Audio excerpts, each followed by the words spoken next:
हम लोग तो दुनिया का सुख चाहते हैं, औलाद चाहते हैं, पुत्र चाहते हैं, धन चाहते हैं, मान चाहते हैं, इज्जत चाहते हैं। मगर तजर्बा ये साबित करता है कि धन वाले भी एक दिन यहां से चले जाएंगे, इज्जत वाले भी एक दिन चले जाएंगे, और फिर कोई जरूरी नहीं है कि हमको हमेशा इस जिस्म के अंदर सुखी रहे। अब मैं हूँ, बूढ़ा हो गया हूँ, कभी खारिश की बीमारी हो जाती है, पिछली विसाखी पर बीमार था, अब यहाँ एक फोड़ा निकला हुआ है बाईं तरफ। ये दुनिया क्या है? क्योंकि मेरा कर्म था, दादा ने कहा था, इसलिए मैं काम करता हूँ। आज आपको शब्द सुनाता हूँ, पढ़ो क्या है।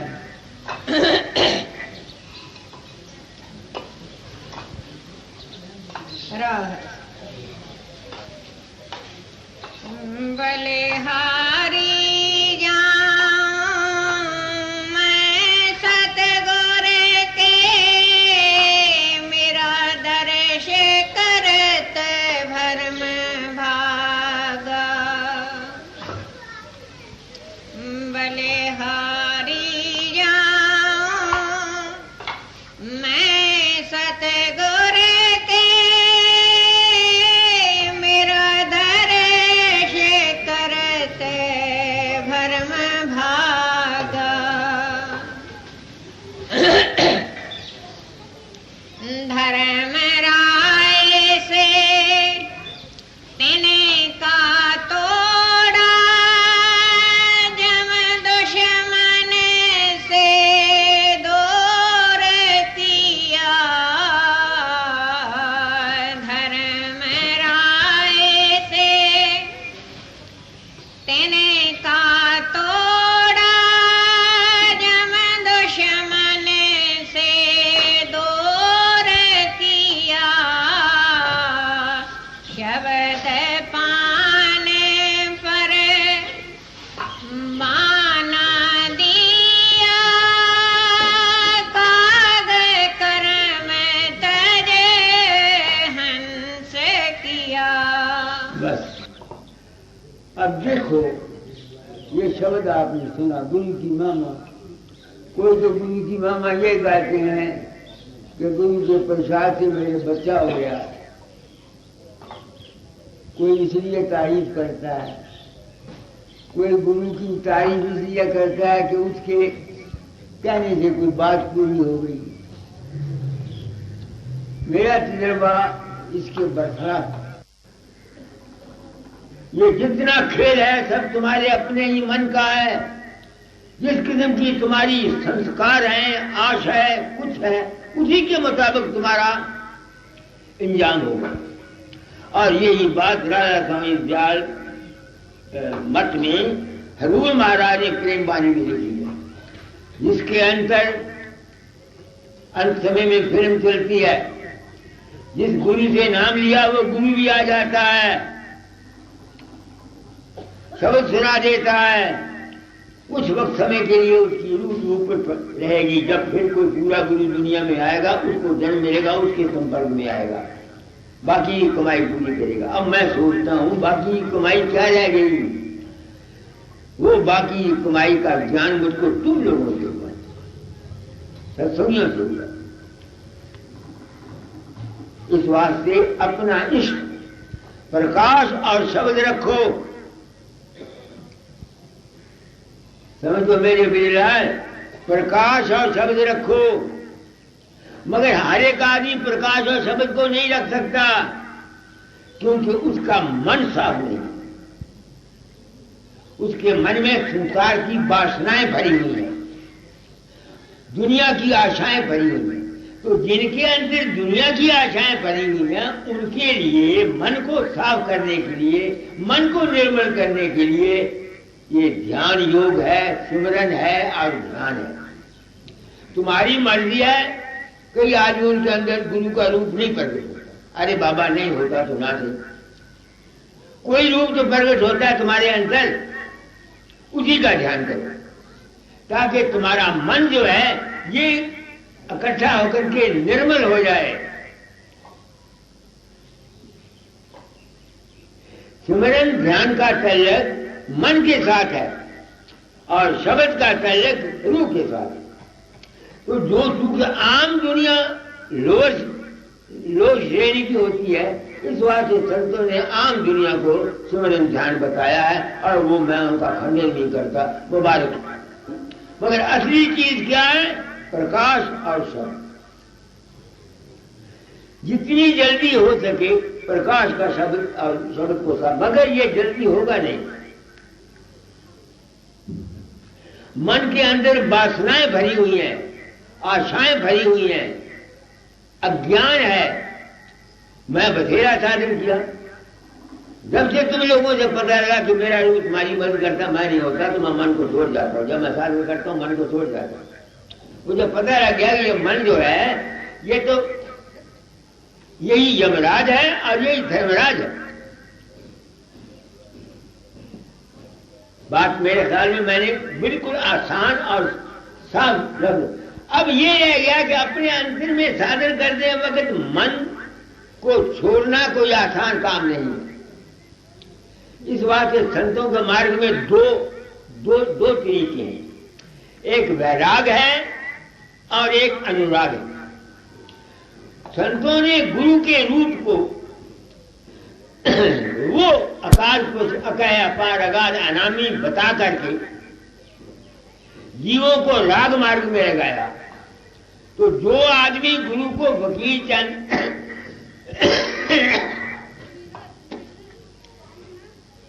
या बाबा सावन सिंह व्यास वाला या कोई समझता है, वो लाख सिर पटक के मर जाए, वो अपने घर नहीं जा सकता, नहीं जा सकता, नहीं जा सकता, नहीं जा सकता।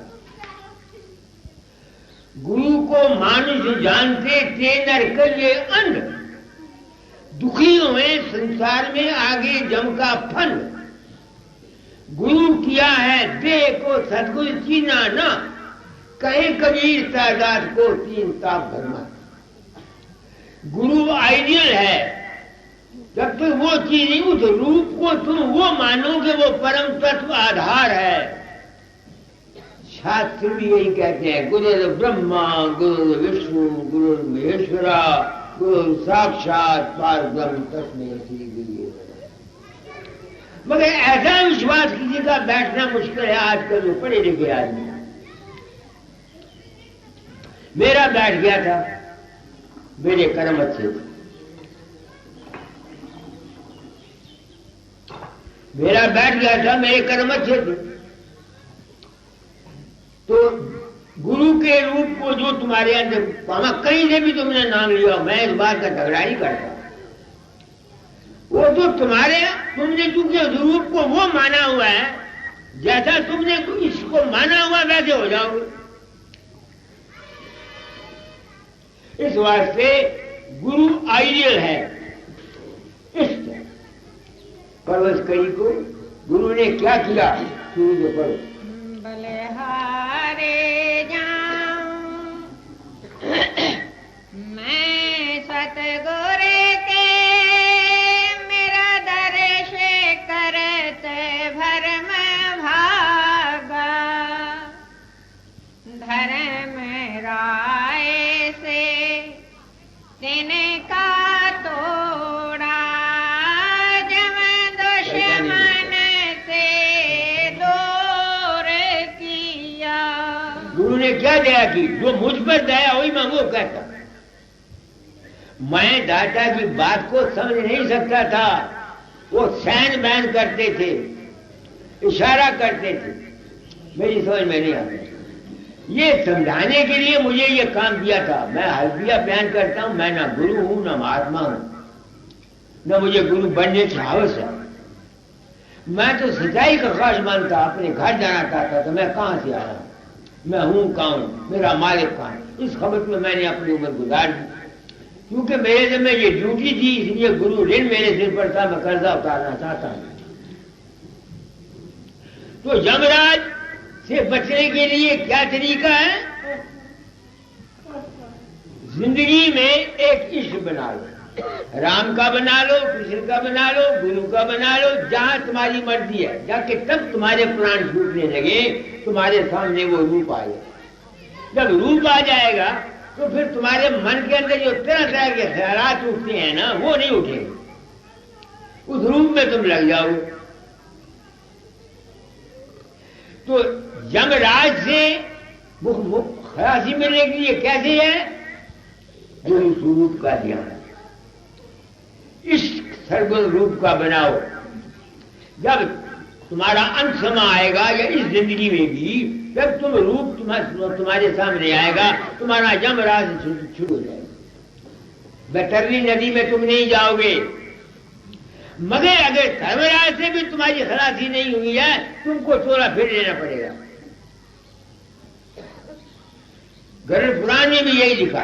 मैंने एक किताब लिखी हुई है गरुड़ पुराण की, मेरी आउट पर भी थी, उसके बाद मैंने गरुड़ पुराण की किताब लिखी। अंत समय में अनेक प्रकार की जिंदगी के अंदर खेलें बनती हैं। सपने में तुम देखो कितनी औरतें हैं, कितने मर्द मेरे पास सपने में, किसी की बाजू कटता है, कोई दरिया में डूबता है, किसी का कुछ होता है, कोई वो क्या है? वो है यमराज।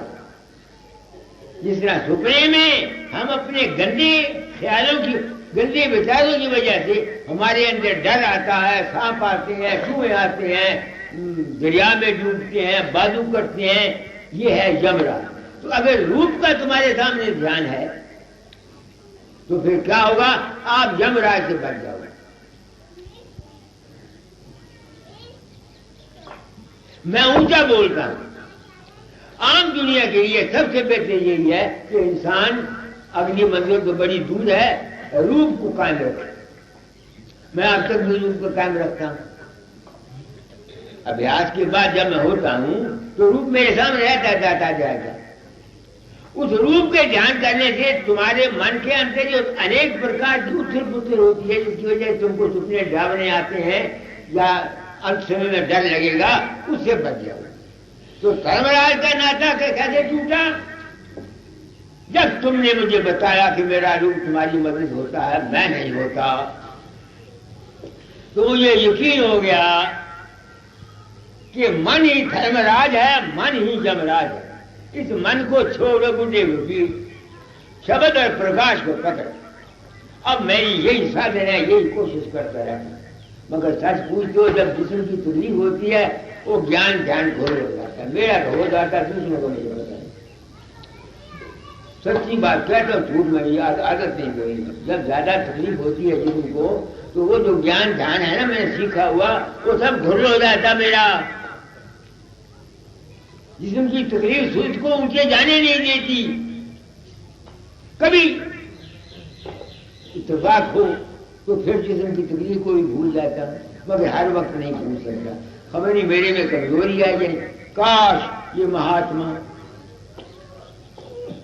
अपनी जिंदगी का कच्चा चिट्ठा दुनिया को बताते, बजाय किताबों के हवाले मेरे।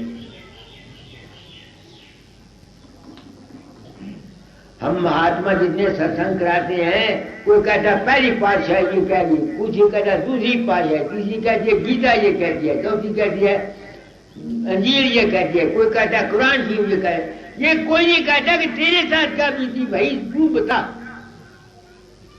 कोई नहीं बता। मेरे साथ जो बीती है मैंने सच्ची बात बता दिया।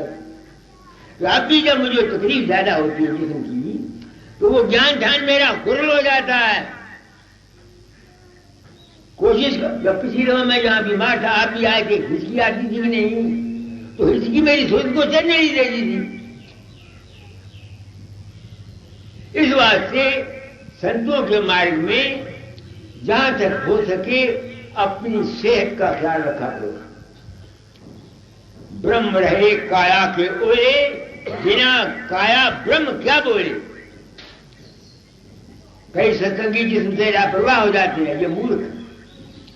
काया ही सब कुछ है। अगर काया का तुम ख्याल नहीं रखते, मुझे कहते बाबा तू दवाइयां बड़ी खाता है, ये करता है। अरे क्या करूं, जब जिस्म भी ठीक नहीं है तो सुध कहां चलेगी? बताओ मुझे। बात सच्ची कहते हो महाराज, झूठी बात मेरी आने। इस बात से क्या करना चाहिए? पहले सत्संग करो, सत्संग करके राज समझो कि हकीकत और असलियत क्या है। कई मुझे कहते हैं बाबा तेरे ख्याल से, तेरे विचारों से सुनकर हमारे विश्वास टूटते, और जो कुछ वो शिकायत करते हैं मैं उसको मानता नहीं। मगर बाबा अज्ञान का विश्वास आज भी तुमको मारेगा और कल भी तुमको मारेगा। अज्ञान की भक्ति का आज भी नुकसान है और कल भी नुकसान है। इसलिए मैं साफ नहीं करता, रास्ता बता दिया। अब मेरे 4 सत्संग तुम सुन जाओ, तुमको फिर किसी और गुरु के पास जाने की जरूरत नहीं है। फिर तुमने अपने मन को आप ही संभालना है, आप ही काम करना है। क्योंकि इंसान निर्बल है, अपने ऊपर विश्वास नहीं रखता, इस वास्ते वो सारा चाहता है। और मुबारक है वो महापुरुष जो मेरे जैसे दीवानों और कवलों को सहारा देते हैं। ये भी मैं जानता हूं, मैं इनका खंडन नहीं करता।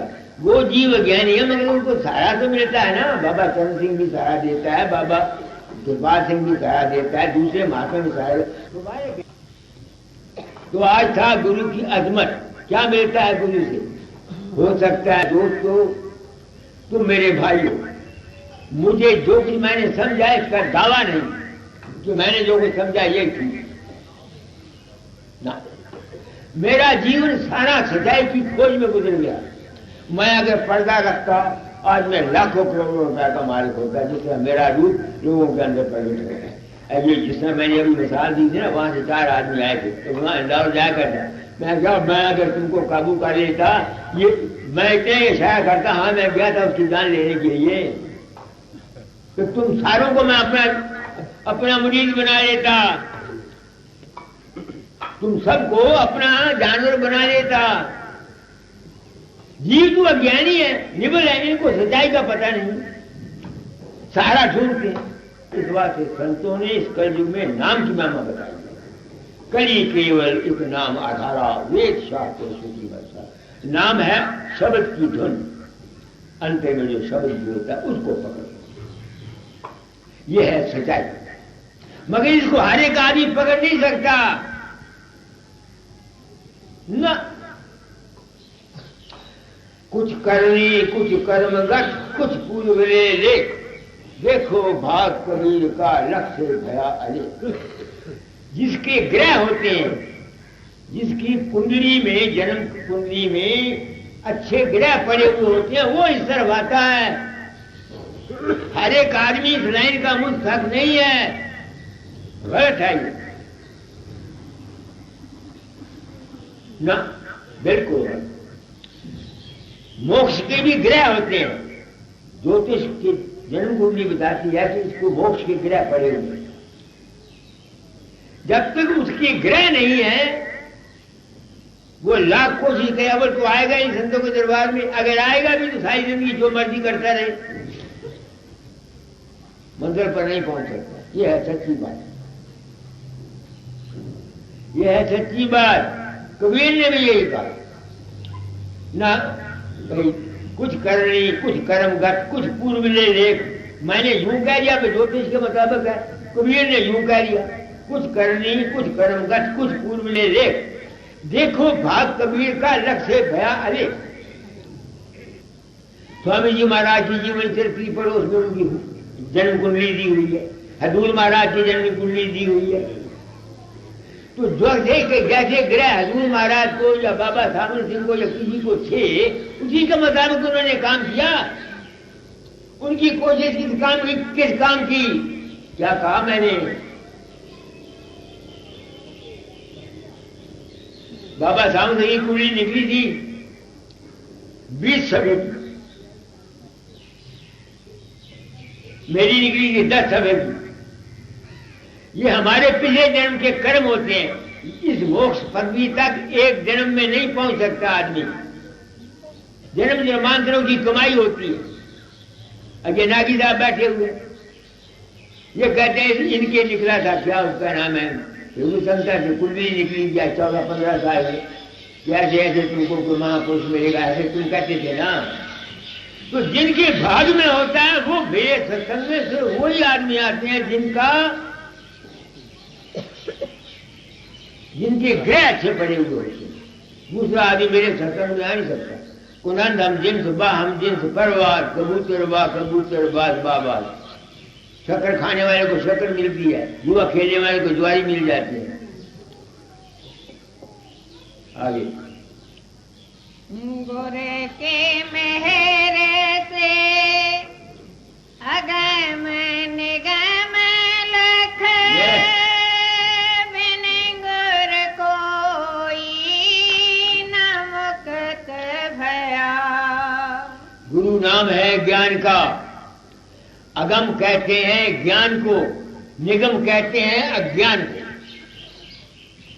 तो सत्संग में किसी कामल पुरुष के जाकर उसको समझ आ जाती है अगम ज्ञान की असलियत क्या है और गलती क्या है। अब मुझे आप लोगों की दया से समझ आ गई कि हकीकत क्या है। बस इस एक ख्याल है कि मैं किसी के अंदर नहीं जाता, मेरी जिंदगी का सफर होगा। सिर्फ इस एक ख्याल ने कि मैं किसी के अंदर नहीं जाता, मेरी जिंदगी बदल गई। क्योंकि मैं सच्चाई का ख्वाहिशमंद था, अपने घर जाना चाहता था। मेरा आज क्या है, मैं तो दादा जाए के रूप के साथ ही बंधा हुआ था और बुरी तरह फंसा हुआ था। वहम था, भ्रम था, समझ में बात नहीं आती। इस तरह साफ कहने का दस्तूर नहीं था, क्योंकि साफ कह देने से डेरा नहीं बनता, वैसे नहीं आती। और दूसरे जीव अधिकारी नहीं है। ये काम जो मुझको दिया था मेरी उस कुरीत को बचाने के लिए आप लोगों की दया से मैं इस रात को समझ गया। अब कोशिश ये करता रहता हूं कि मैं इस मन के चक्कर में ना फंसू ना। इसमें मन से तो मैं जब तक जिंदगी है निकल नहीं सकता। जब तक मेरी शरीर में मन में हूं, मैं मन से कैसे निकलूंगा। सिर्फ उसके रूप को समझ जाना, उसमें ना फंसना, सारा काम करना, उसमें फंसना ना, इसका नाम है जीवन मुक्त अवस्था। आगे कहे कबीर सुनो भाई साधो आवागमन से राख लिया। ये तुम आवागमन से कैसे बचोगे जब तक यमराज और धर्मराज से तुम्हारा तिनका नहीं टूटता। जब तक तुम अपने गुरु को फकीर चंद पंडित मस्तराम का लड़का बाबा सावन सिंह ने व्यास वाले का ये समझते रहोगे, तुम आवागमन से नहीं बच सकते, नहीं बच सकते, नहीं बच सकते। तभी तो मैं कहता हूं कि हम गृहस्थियों को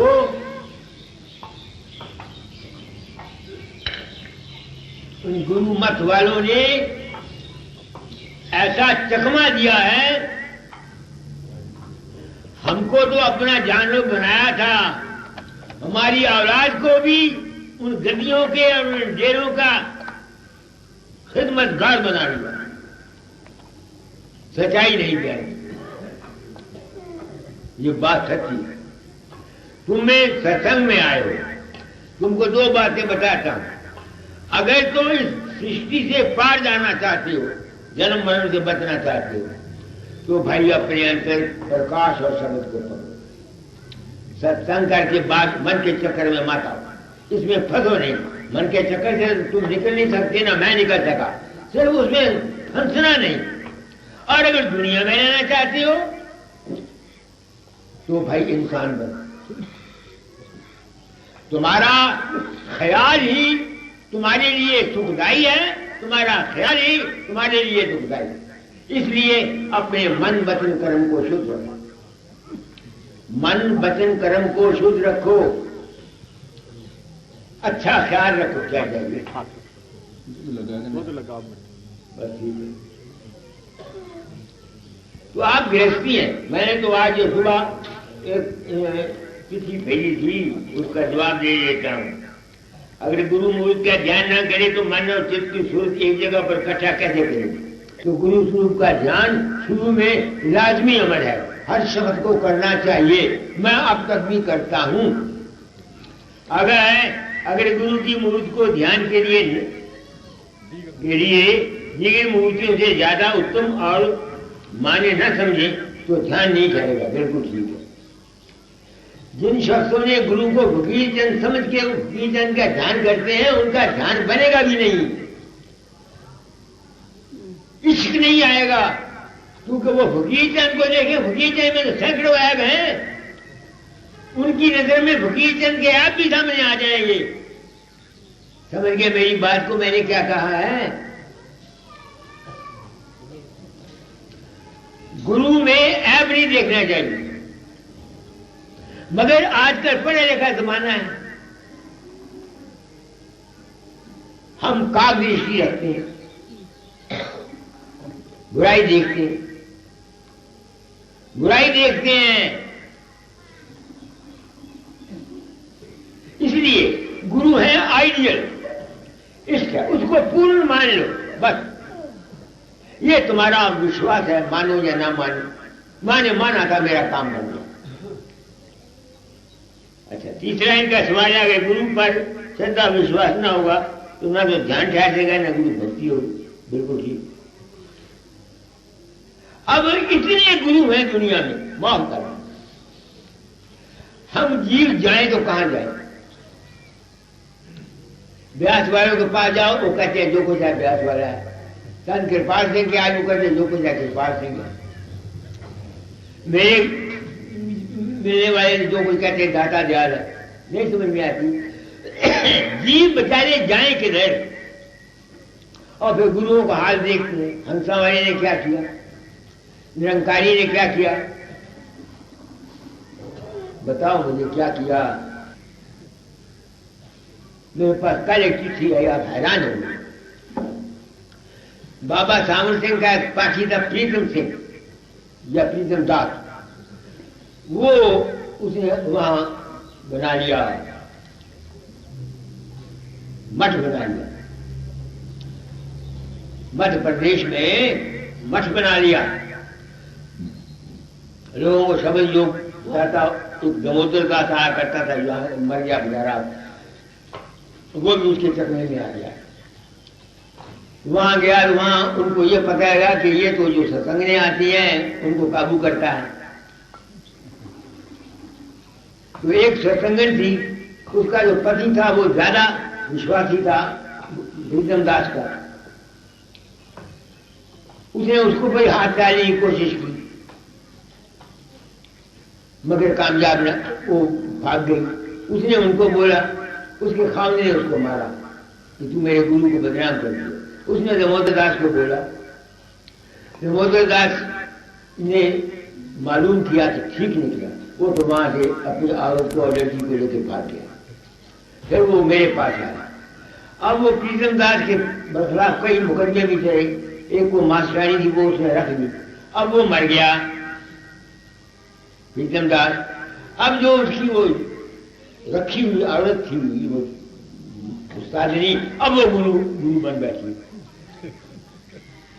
जीव बेचारे भोले फारे अज्ञानी, न इनको मौत और न इनको सबक। यह है आजकल का गुरुइज्म।